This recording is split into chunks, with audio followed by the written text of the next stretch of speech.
Bismillahirrahmanirrahim. Assalamualaikum warahmatullahi wabarakatuh. Perkenalkan, nama saya Jelita Almahumera dengan stambuk 14120220091.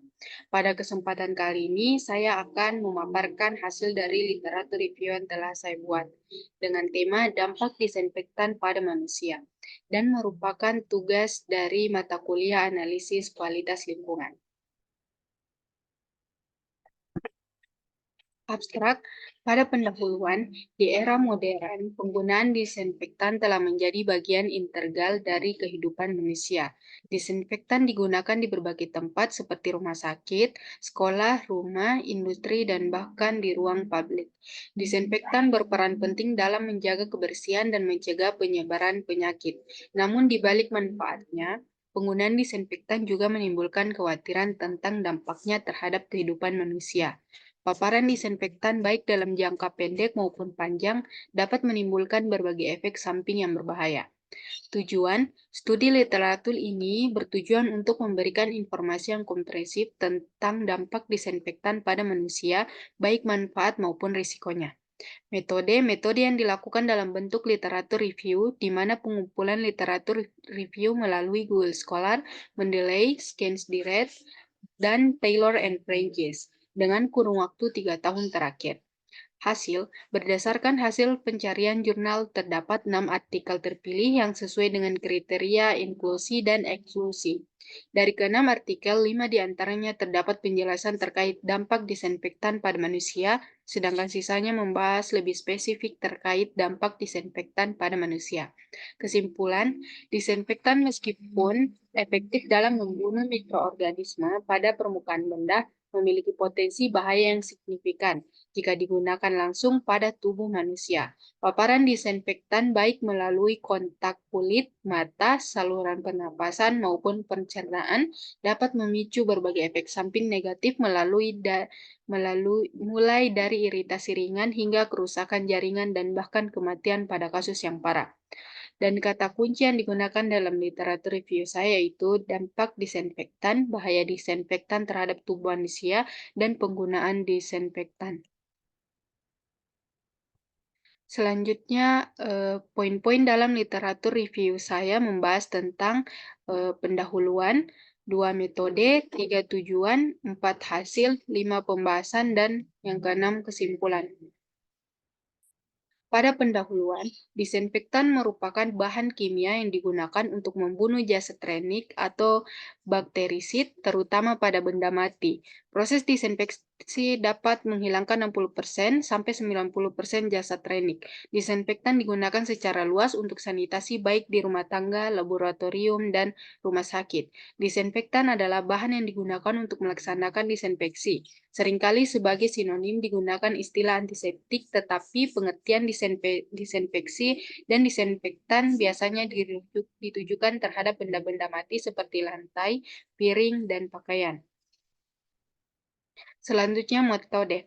Studi yang dilakukan dalam bentuk literatur review dengan penelusuran jurnal melalui Google Scholar, Mendeley, ScienceDirect, dan Taylor and Francis. Penelusuran dilakukan dengan kata kunci Impact of Disinfectant on Humans pada Mendeley, ScienceDirect, dan Taylor and Francis. Dan kata kunci dampak disinfektan pada manusia di Google Scholar. Skiring pengembalian sampel yaitu dengan menetapkan kriteria jurnal yang akan direview, kemudian dispesifikan dalam 3 tahun terakhir dan dibutuhkan jurnal internasional 5 dan jurnal nasional 1. Tujuan dalam literatur review ini untuk mengetahui dampak disinfektan pada manusia. Selanjutnya, ini merupakan hasil dari tabel sintesa yang telah saya paparkan dari literatur review saya. Teman-teman dapat memperhatikannya.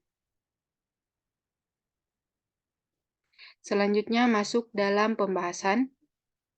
Peningkatan penggunaan disinfektan selama pandemi.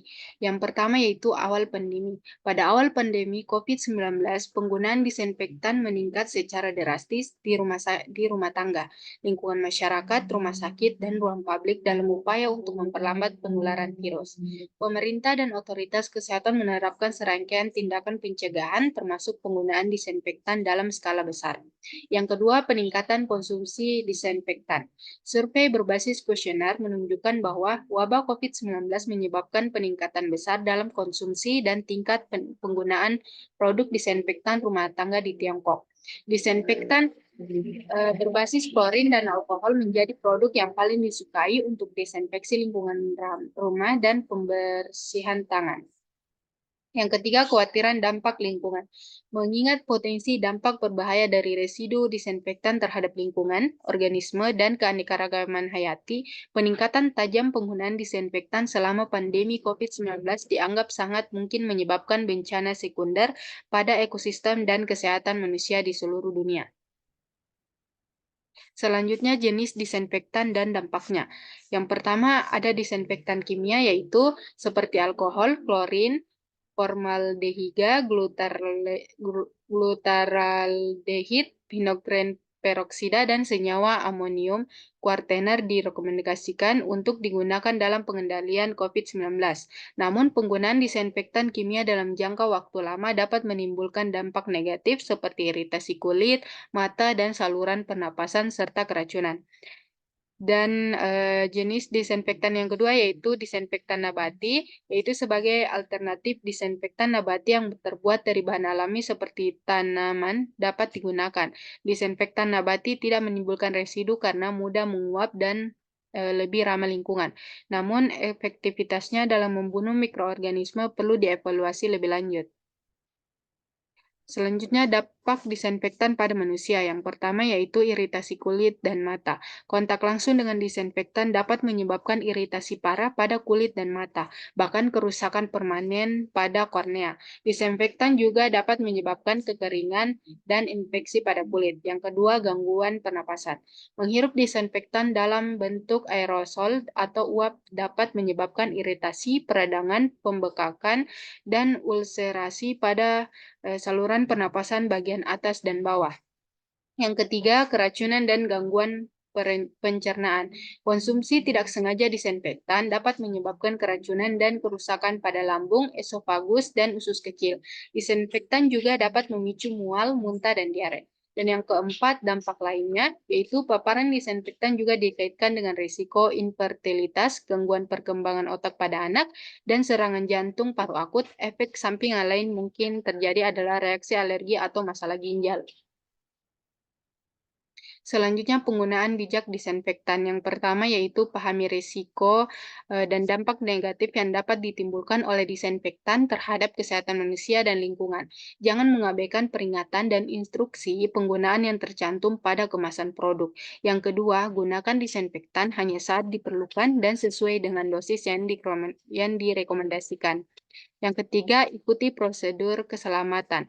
Saat menggunakan disinfektan, gunakan alat pelindung diri seperti sarung tangan, masker, dan kacamata pelindung untuk menghindari kontak langsung dengan kulit, mata, dan saluran pernapasan. Selanjutnya, dampak disinfektan pada lingkungan. Pencemaran air, residu disinfektan yang dibuang ke badan air dapat bereaksi dengan bahan organik terlarut dan membentuk produk samping disinfeksi yang beracun, seperti trihalometana dan asam haloasetat yang berbahaya bagi organisme akuatik. Yang kedua, kerusakan ekosistem. Penggunaan disinfektan yang berlebihan dapat merusak ekosistem dan keanekaragaman hayati. Klorin yang dilepaskan dari disinfektan dapat merusak dinding sel atau protein organisme melalui oksidasi. Selanjutnya, resintesi antimikroba. Residu disinfektan dan antibiotik di lingkungan dapat mendorong evolusi bakteri menuju resistensi antimikroba atau MRR yang membahayakan kesehatan manusia dan hewan. Selanjutnya, strategi pengendalian dampak disinfektan. Dalam pengolahan limbah diperlukan cair dan padat yang tepat untuk meminimalkan dampak lingkungan dari residu disinfektan, termasuk pengembangan rencana pengelolaan limbah yang fleksibel dan penilaian sistematis jangka panjang. Kedua, edukasi dan pelatihan. Penting untuk memberikan edukasi dan pelatihan kepada masyarakat tentang penggunaan disinfektan yang aman dan bijak, serta dampak negatif yang dapat ditimbulkannya. Yang ketiga, penelitian dan pengembangan. Diperlukan penelitian dan pengembangan lebih lanjut untuk menemukan metode disinfeksi yang lebih aman dan ramah lingkungan, serta teknologi deteksi cepat untuk memadu penggunaan disinfektan secara tepat. Regulasi dan kebijakan. Pemerintah perlu menetapkan regulasi dan kebijakan yang ketat untuk mengontrol penggunaan disinfektan serta memantau dan mengevaluasi dampaknya terhadap kesehatan pada lingkungan. Dan yang terakhir yaitu kesimpulan. Berdasarkan literatur yang telah saya review, diketahui bahwa meskipun disinfektan sangat efektif untuk membunuh mikroorganisme yang menempel pada permukaan benda mati, namun paparan langsung disinfektan terhadap tubuh manusia dapat berisiko menimbulkan berbagai efek samping yang merugikan. Literatur-literatur yang direview menyebutkan paparan disinfektan baik melalui kontak kulit, mata, saluran pernapasan, maupun pencernaan dapat memicu iritasi ringan hingga kerusakan jaringan bahkan kematian pada kasus yang parah. Oleh karena itu, meski disinfektan sangat dibutuhkan untuk menjaga kebersihan dan menjaga penyebaran penyakit, penggunanya juga harus bijak dan hati-hati agar tidak menimbulkan dampak negatif terhadap kesehatan manusia. Baik, itulah tadi paparan dari hasil literatur review saya. Lebih dan kurangnya mohon dimaafkan. Wabillahi taufiq wal hidayah. Assalamualaikum warahmatullahi wabarakatuh.